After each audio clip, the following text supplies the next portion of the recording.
Pinagtawanan ng lahat ang matandang lalaki sa police station. Napatahimik naman sila nang makita ang larawan nito sa wallet. Isang umaga sa lugar ng Boston, isang lalaki na nagngangalang Michael Harrison, isang matanda na nasa edad 81, ay nagtataglay pa rin ng magandang postura at mga mata na nagpapahiwatig ng isang istorya. Nagsimula na siyang maganda sa kinukonsidera niyang matinding pagkawala patungo sa kapayapaan.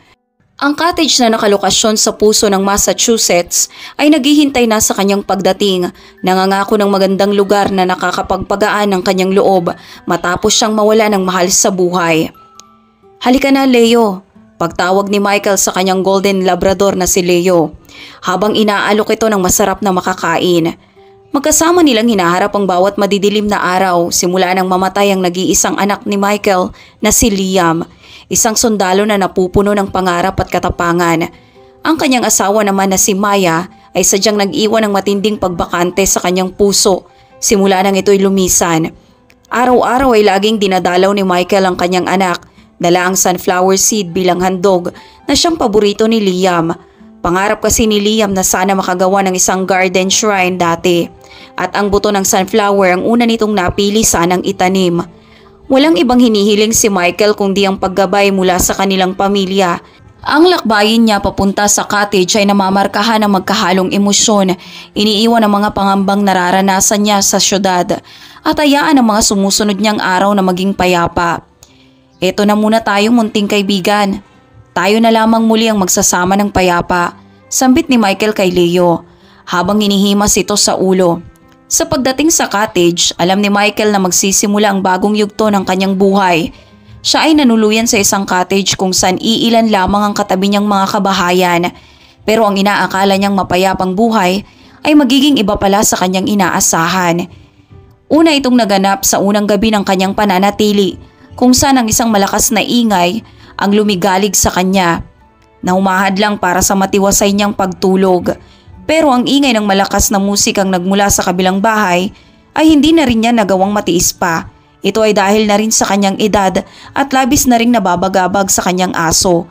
Ang inakala niyang isang gabi lamang na pagpaparty ng kanyang kapitbahay ay naulit lamang ng naulit. Ilang gabi ring hindi nakatulog si Michael dahil sa kanyang kapitbahay, kaya naman nagawa na niyang kumilos. Agad siyang lumabas para katukin ang nakakaistorbong bahay na yon. Agad naman siyang pinagbuksan ng isang dalaga. "Anong ginagawa mo dito? At sino ka namang matanda ka?" Pataray na bungad ng dalaga kay Michael. "Makikiusap lang sana ako, iha. 2:00 na ng madaling araw. Kailangan ko ding makapagpahinga. Baka pwedeng wag muna kayong masyadong maingay." Doon biglang umiksena ang 3 buwan ng kasintahan ni Linda para alamin kung ano ang nangyayari. "Eto, nagrereklamo babe, hindi daw siya makatulog." Sa loob ng 3 buwan ay halos 3 hanggang 4 na beses magdaos ng kasiyahan ng magkasintahan na yon sa loob ng 1 linggo, kung saan walang katapusang ingay, pagtatawanan at kaligaligan ang siyang nag-iistorbo sa bawat gabi ni Michael at ang kanyang alaga. Pero wala naman siyang magawa para dito. "Alam mo tanda, bumili ka ng sleeping pills para makatulog ka ng maayos. Hindi na namin problema yan." Natatawang wika ng kasintahan ni Linda bago siya pagsarhan ng pintuan. Wala nang nagawa si Michael noon kundi umuwi at bumalik na lamang sa kanyang kwarto. Doon uminom siya ng sedative at tinakpan ang mukha ng kumot para makatulog sa kanyang pagpapahinga. Kasabay noon ay nagpatuloy lamang ang kaligaligan at pakikipagkasiyahan ng dalawang magkasintahan. Wala naman kasi silang naiistorbo kundi si Michael lamang na tumigil sa isang cottage malapit sa kanila. Sinubukan naman ni Michael na matawagan ang kanilang district police officer. Pero sa tuwing kinukumpronta ang mga kabataan na yon ng pulis ay tumatahimik lamang sila ng ilang sandali, pero bumabalik pa rin sa pag-iingay pag wala na ito. Kaya nababaliwala lamang ang lahat at wala ring nangyari. 81 taon na si Michael, nakakadinig pa siya ng maayos pero may nararamdaman na siya sa kanyang puso. Hindi masolusyonan ni Michael ang problema, kaya siya na lamang ang naghanap ng solusyon para sa kanyang sarili. Idinadaan niya na lamang ang lahat sa pag-inom ng sedative at pagtatakip ng kanyang tenga kasabay ang kanyang pagtatalukbong. Ito ay kahit pinapaiwas na si Michael ng kanyang mga doktor sa pag-inom ng gamot, dala ng mahina niyang resistensya, kaya sa hindi inaasahan ay nasobran siya ng gabing iyon. Dahilan para mapanaginipan niya ang kanyang pamilya. ang kanyang asawa na si Maya at ang kanyang anak na si Liam. Halos 20 taon na rin ang makalipas simula nang mawala ang asawa ni Michael. Bago yon, ang kanyang anak na si Liam naman ang nawala sa kanyang buhay. Ang kanyang anak na sa dinami-dami ng propesyon ay mas napiling pumasok sa pagsusundalo para makatulong sa bayan at nakararami. Alam naman ni Michael noon kung gaano kadelikado ang landasin na nais tunguhin ng kanilang anak, lalo't ang ama ni Michael ay dati ring sundalo. Gayunpaman ay wala pa rin silang nagawa bilang magulang na mapigilan ang pagiging desidido ng kanilang anak.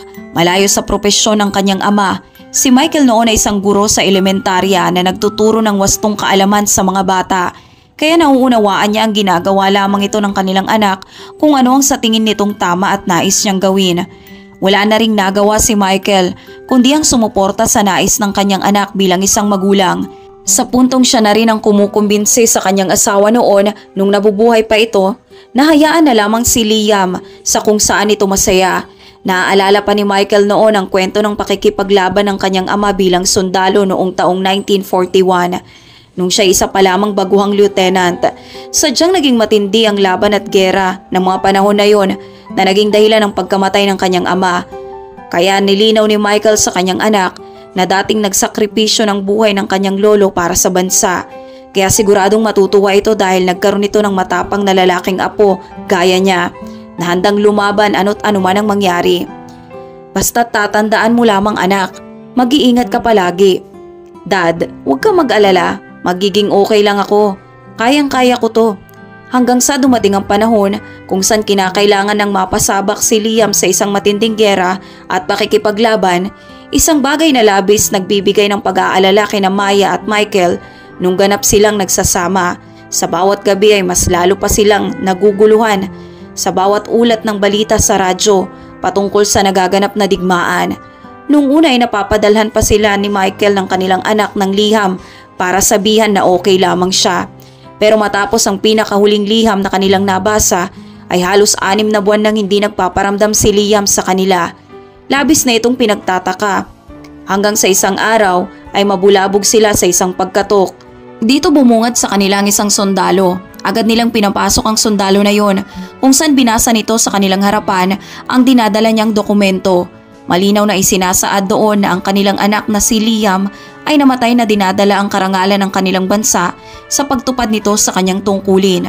Tila nandilim ang paningin nila Michael sa kanilang nadinig. Ang kaisa-isa nilang anak, ang kanilang inspirasyon at buhay ay nawala na ng tuluyan. Naiwan na lamang doon at nalibing ni hindi nasilayan pa ni na Michael ang medalyang nakuha ng kanilang anak nang siya'y pinag-alayan nito ng kanyang buhay. Bakit? Bakit nandito ka at nandun ang aking anak? Pasigaw na wika ni Maya sa sundalo. Wala nang nagawa noon si Michael kundi yakapin ng mahigpit si Maya para mapakalma ito sa matinding emosyon na kanyang nararamdaman. Ang sundalo ay nanatili lamang natahimik bago umalis, maging siya ay nalulungkot din sa nangyari. Pero ang kamatayan ay kaakibat ng kanilang tungkulin. Hindi naman nakayanan ni Maya ang bigat ng pangungulila at lungkot na kanyang nararamdaman, dahilan para lumisan na lamang ito sa pagkagulo ng kanyang isip, na sa katagalan ay kanya ding ikinapahamak matapos itong masagasaan, na siya na ring naging dahilan ng kanyang biglaang pagkamatay.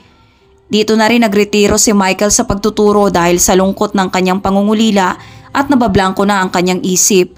Dati-rati ay binibisita pa siya noon ang kanyang mga naging estudyante para matulungan sa ilang bagay at gawain, kung saan ibinabahagi ni Michael sa kanila ang kabayanihang ginawa ng kanyang anak. Sabay pakita nito ng awards at medal ng kanyang anak na naipadala sa kanya 1 taon matapos itong mawala. Lumipas ang 2 dekada na nakabawas naman sa sakit na dinadala ni Michael, ang memorya ng nakaraan ay hindi nawawala ng tuluyan. Maayos na sana siya ngayon kung hindi lamang dahil kay Linda at kasintahan nito. Nakakapaghinayang lamang na ang ina ni Linda na si Catherine ay naging matalik pang kaibigan ni Liam noon ayon sa kanyang pagkakaunawa. Naging malapit si Liam at Catherine noon na halos hindi na sila mahiwalay sa isa't isa ayon sa pagkaalala ni Michael. Naalala din niya na tila naging magkasintahan din si Catherine at Liam bago ito umalis para sa kanyang tungkulin, kung saan inakala pa ni Catherine noon na mauuwi sila sa pagpapakasal. Naging rason ito noon para isipin ni Michael at Maya na nagkaroon sila ng apo kay Catherine bunga ng pakikipagrelasyon ng kanilang anak. Ang pag-aakala na yon ay nauwi sa pagtatalo ni Catherine at nila Michael. 2 taon nang makalipas ay nalagay si Catherine sa isang malalang karamdaman, dahilan para mawala siya at maiwang nag-iisa ang kanilang anak. Tila naging baliwala naman yon para sa anak nitong si Linda. Si Michael naman ay walang nagagawa kundi ang manawagan at humingi ng tulong sa mga pulis. Isang gabi, nahimbing na si Michael at ang kanyang alaga sa pagkatulog sa pamamagitan ng gamot, pero pagmulat niya ay bigla siyang naalimpungatan sa isang pagkatok mula sa kanyang kapitbahay. Dahilan para pagbuksan niya ito ng pintuan. Hindi naman inaasahan na mabungaran si Linda. "Anong kailangan mo?" "Michael, meron ka bang corkscrew?" agad na tanong ni Linda. "Wala, umalis ka na dito, gusto mong tumawag ako ng pulis." "Nakakatawa naman kayo. Ilang beses nyo ba kaming pinaharap sa pulis pero wala namang nangyayari?" Dito na hindi nakapagtimpi si Michael. "Linda, hanggang kailan ka ba magiging bastos sa akin? Simula nang mawala ang ina mo ay naging bastos kang bata ka. Natutuwa ka ba sa inaasal mo ngayon?" Seryosong wika ni Michael sa matigas na tono. "Ako masaya? Alam mo, nais kong i-expand tong property ko eh. At kapag nawala ka na at namatay, mapapasa akin na ang lupang kinatitirikan ng cottage mo. Nabili na ng kasintahan kong si Alex ang mga bakanting apartment sa tabi. Maayos na sana ang lahat pero dumating kang bigla. Ba't kasi bumalik pa kayo? At ikaw na lang ang nakakaistorbo sa amin. Pero wala kang kadala-dala. Sabihin mo nga sa akin, kailan ka ba mamamatay?" Pataray na pahayag ni Linda na mas lalo lamang nagbigay ng galit kay Michael, kaya isinara na lamang niya ang pinto ng malakas. Kinabukasan ay dumiretso siya sa police station para mag-file ng report. Doon ay nakasalubong naman siya ng isang pulis na laging nakakatanggap ng kanyang pagtawag. "Ikaw pala, anong irereklamo mo, yung kapitbahay mo na naman?" "Oo, sila nga ang irereklamo ko. Gusto na nila akong mamatay." Ang sinabing yun ni Michael ay tila hindi masyadong inunawa pa ng pulis. "Ano naman ang sinasabi mo? Gabi-gabi mo na kaming iniistorbo para ireklamo ang kapitbahay mo. Pag napunta naman kami doon ay wala namang kasiyahan at mahimbing silang natutulog. Iniloloko mo lang ata kami pag ganyan." Si Michael ay hindi na nagsalita pa at dumiretso na lamang sa station para magsagawa ng report. Pero ang pulis na naka-duty doon ay hindi rin siya masyadong nabigyan ng sapat na pag-aasikaso. Matapos ipakalat ng pulis na kanyang nakausap ang di umanong panlolokong ginagawa nito sa kanila para lamang sa atensyon, nahihirapan man ay sinulat pa rin ng maayos ni Michael ang kanyang reklamo. Wala namang ibang sinabi ang desk officer sa kanya kundi ang maghintay na lamang. At gagawa sila ng paraan. "Pwede ba kayong magpadala ng investigador para mahuli sa akto ang lahat?" "Hindi na, kaya na namin to. At isa pa, wala rin dito ang investigador namin." Wika ng desk officer sa kanya. Si Michael matapos yon ay umalis na lamang at sa kanyang paglingon ay natanaw niya ang ginagawang pagtapo ng pulis sa report na kanyang sinulat. Pero hindi na lamang siya nagsalita pa. Mahigit 1 linggo na rin ang nakalipas ay wala pa rin ginagawa ang mga pulis. Dahilan para mapatawag muli si Michael sa kanila. Nung una ay nagtaka pa ang pulis kung ano ang sinasabi ni Michael. Nang maalala nitong bigla ang ipinunta nitong reklamo sa kanila nung nakaraang linggo. "Ah, oo, ikaw pala yan. Huwag kang mag-alala, inaasikaso na ng investigador namin ang kaso mo." Gayunpaman ay hindi naman pinanganak si Michael kahapon. Alam niya na pinagsisinungalingan lamang siya ng kanyang kausap. Kinabukasan ay tinungong muli ni Michael ang police station kasama ang kanyang alagang si Leo. Hinarap naman siyang muli ng mga pulis na madalas niyang pagreklamuhan. "Ikaw na naman, hindi ka ba nagsasawa? Ba't hindi ka nalang pumunta sa doktor mo para mabigyan ka ng mas malakas na sedative? Kung ano-ano na lang ang pinagsasasabi mo. Sinubukan na naming alamin ang lahat at maayos naman ang kapitbahay mo. Wala kaming makitang sapat na dahilan para paalisin sila kung sakali." Ang mga maayos na kapitbahay na yun ay nadidinig kong nag-uusap sa labas ng aking bahay kagabi. Nangangatog pang wika ni Michael sa kaba. Gusto na nila akong mamatay. Ang pulis naman ay pilit pa ring pinapaalis si Michael maging anuman ang ikatwiran nito sa kanya. Matapos ang pagpupulong ay hindi inaasahang mapuna ni Michael ang kanilang chief of department. "Sino ba yung matanda na yan? Parang nakita ko na yan nung nakaraan dito." Dito na nagawang ipaliwanag ng pulis sa kanilang chief ang sitwasyon kung anong palaging inirereklamo ng matanda sa kanila patungkol sa di umanong nakakaistorbo niyang mga kapitbahay na nais siyang patayin. Agad namang tumugon ang kanilang chief. E paano kung totoo nga? Pero sir, na-check na namin at negative ang reklamo niya. Maayos ang kanyang kapitbahay at wala kaming naabutan na kahit ano. Dito ay pinayuhan na lamang sila ng kanilang chief na maging sigurado at seryoso sa mga bagay-bagay para hindi makagawa ng pagkakamali.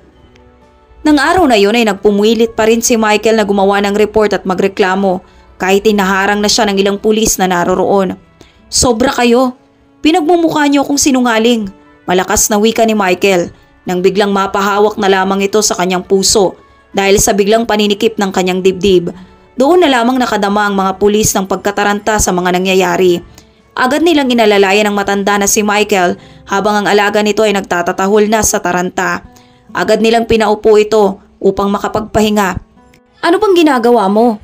Diyan ka muna at magpahinga ka. Tatawag lang kami ng ambulansya para maipadala ka kaagad sa ospital. Agad namang inalmahan yon ni Michael kahit pa medyo nangihina talaga siya ng mga oras na yon. Hindi na kailangan ng ambulance. May sarili akong gamot na iniinom. Habang sinasabi yun ay dinudukot naman ni Michael sa kanyang bulsa ang kanyang pitaka kung saan naroroon ang kanyang pills. Pero dahil nangangatog at nanghihina pa ang kanyang kamay ay nabitawan niya ito nang hindi sinasadya. Dahilan para magkalat ang kanyang mga gamot sa sahig kasabay ng pagbukas ng kanyang pitaka kung saan nandoon ang larawan ng kanyang yumaong anak. Ang chief naman na nataong naroroon din ang siyang dumampot ng pitaka para kay Michael. Dito na nakita ng chief ang larawan na yun na tila nagpatulala sa kanya at pagkabigla. Ilang sandali pa ay tinanong na si Michael ng chief, kaano-ano mo ang nasa larawan na ito at anong koneksyon mo sa kanya? Larawan niya ng aking anak na si Liam. Maluwalo ang sagot ni Michael. Anak? Ito ang lieutenant na nagligtas sa amin noon. Dito na bumalik sa alaala ng chief ang kanyang nakaraan nung siya'y nasa 19 na taong gulang pa lamang. Kasama pa niya noon si Liam sa pakikipaglaban na walang ibang ginawa noon kundi ang mas palakasin at patatagin pa ang kanilang lakas ng loob. Magkasing edad man sila noon ay tinuturing pa rin nila si Liam bilang nakakataas kaysa sa kanila. Hindi kailanman pinabayaan at iniwan ni Liam ang kanilang grupo. Hanggang sa isang gabi, habang nakikipagpalitan sila ng putok sa mga kalaban, ay may lumagapak sa tabi nila, isang granada. Buo pa ito pero wala ng pin. Natigilan sila at nabigla. 10 sila noong magkakasama sa isang pwesto. Inakala nilang lahat na katapusan na nila nang biglang hinigaan ni Liam ang granada bago ito tuluyang sumabog na sadyang nagpababa ng pwersang nilikha nito. Naglaho ng tuluyan si Liam pero nananatiling buhay ang kanyang mga kasama at kabilang doon si Mark na ngayon ay isang chief of police department. Yan yung sundaling kinikwento mo sa amin madalas, sir? Wika ng isang pulis na naroroon. Eto nga siya. Ligtas niya ang aking buhay at ang buhay ng iba pa naming kasamahang sundalo. Dito na nagsalita sa lahat si Mark habang itinataas ang larawan ng kanyang dating kasama at naging tagapagligtas. Nandito ako ngayon dahil sa pagsasakripisyo at kabayanihang ginawa ng taong ito. Wala na ring nagawa si Mark kundi ang magpasalamat kay Michael. Hindi ko po kailanman makakalimutan ang ginawa ng inyong anak sa akin. Halika po sa opisina para diretso ko na kayong makausap. Doon ay agad inalalayan ni Mark si Michael papunta sa kanyang opisina para pribadong makausap kung saan napag-usapan ni na Mark at Michael ang mga kabaitang pinakita ni Liam noon sa military at kung papaano ito naging isang mahusay na leader para sa lahat. Bago na tuluyang maibahagi ni Michael kay Mark ang kanyang hinanaing. Dito na nangako si Mark na pagbabayarin niya ang mga tao na yun sa lalong madaling panahon pero nangatwiran na rin si Michael sa kanya. Wala namang dapat pagbayarin eh. Alam kong para sa iba ay sobra ang sumbong ko pero yun ang totoo. Ang gusto ko lang naman ay mamuhay ng tahimik hanggang sa mawala ako sa mundong ito. Pero ang babae na yun ay tila minamadali akong mamatay. Huwag po kayong mag-alala dahil ako na po mismo ang mangunguna sa investigasyon na ito. Paniniguradong tugon ni Mark. Kaya matapos ang kanilang pag-uusap ay gumawa na agad ng pasikretong investigasyon si Mark gaya ng kanyang ipinangako bilang pagtanaw na rin ng utang na loob. Umupa na rin ito ng palihim ng magbivideo sa lugar na yon bilang ebidensya. At nang nakalap na ni Mark ang lahat ng dapat niyang malaman ay dito na niya sinermona ng kanyang mga pulis. Matinding perwisyo ang kinaharap ng matanda nang dahil sa mga kabataan na yon na hindi niya nagawa ng paraan. Kung umaksyon lamang kayo ng tama ay hindi sana tumagal pa ito. Agad na pinag-utos ni Mark sa kanyang mga pulis na madala agad-agad doon sa istasyon ang magkasintahang inirereklamo ng matanda. Si Michael naman ay nagpunta din doon para harapin sila. Wala namang nagawa si Linda at kasintahan nito kundi ang mapayuko na lamang sa harap ni Mark. Malinaw silang sinabihan ni Mark na maaari silang makulong sa kanilang ginagawa. Pero hinayaan na muna ni Mark na makausap ni Michael ang dalawa. Linda, bakit galit na galit ka sa akin? Ano bang nagawa ko? Anong ginawa mo? Hindi mo alam? Nang dahil sa anak mo ay namuhay ang aking ina sa matinding paghihirap. Agad namang nagtaka si Michael. Ano naman ang ginawa ng aking anak sa iyong ina? Magkaibigan pa nga sila noon at naging maganda ang kanilang pagsasama. Dito na may emosyong sumagot si Linda. Magkaibigan? Malinaw na ikwinento sa akin ng aking ina 1 linggo bago siya mamatay na ang aking ama ay walang iba kundi ang inyong anak. Isang ama na hindi kinagisnan nang dahil sa pag-iwan niya sa mami ko. Naiiyak siyang nagpaliwanag. Naiintindihan mo bang nararamdaman ko? Kung nakinig lamang sana ang anak mo sa mami ko, ay malamang naiwasan pa ang mga nangyari. Halos napatulala si Michael sa kanyang nadinig. Ibig sabihin ay apo kita? Pero bakit hindi mo sinabi? At hindi ka nagsalita? Dahil inakala ko, nagsisisi ka rin sa ginawa ng inyong anak sa akin. Kung hindi dahil sa anak mo, ay hindi sana ako mawawala ng ina. Simula kasi nang iwan ng inyong anak ang aking ina ay nagsimula nang masira ang kanyang buhay at laging nawawala sa tamang pag-iisip. Galit na galit si Linda ng mga sandaling iyon pero nagawa pa rin siyang sagutin ni Michael. Kung ganon, ang aking anak pala ay namatay nang hindi nasasabi sa aming meron siyang anak. Nagtataka naman si Mark dahil nagawa pa rin ni Linda ang mga bagay na yon kahit pa alam na niyang si Michael ay kanyang lolo. Dito na napagtanto ni Michael na ang lahat ng yon ay dahil lamang sa apartment na nais makuha ni Linda na kung sana ay dinaan na lamang niya sa pakiusap ay kusa naman niyang ibibigay. Lalo na't ito ay kanya namang apo pero labis nang nasaktan si Michael kaya ginawa na lamang nito ang nararapat. Ang mapaalis sila sa apartment na yun. Wala rin namang magawa si Linda kundi ang sumunod. Doon na nawala ang ligalig sa bawat gabi ni Michael hanggang sa matirhan na ang dating bahay na tinutuluyan ni Linda ng isang pamilya na kahit maingay man kuminsan ay natutuwa naman si Michael sa ingay na nagmumula sa 2 batang naroroon.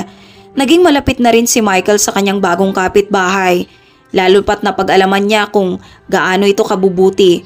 Mahirap din sila at naghihikahos kung saan sapat lamang ang kinikita nila para mapunan ang pang-araw-araw nilang pangangailangan. Pero ang pamilya namang yon ang nagsilbing pamilya na ni Michael sa loob ng ilang taon bago siya tuluyang mabawian ng buhay.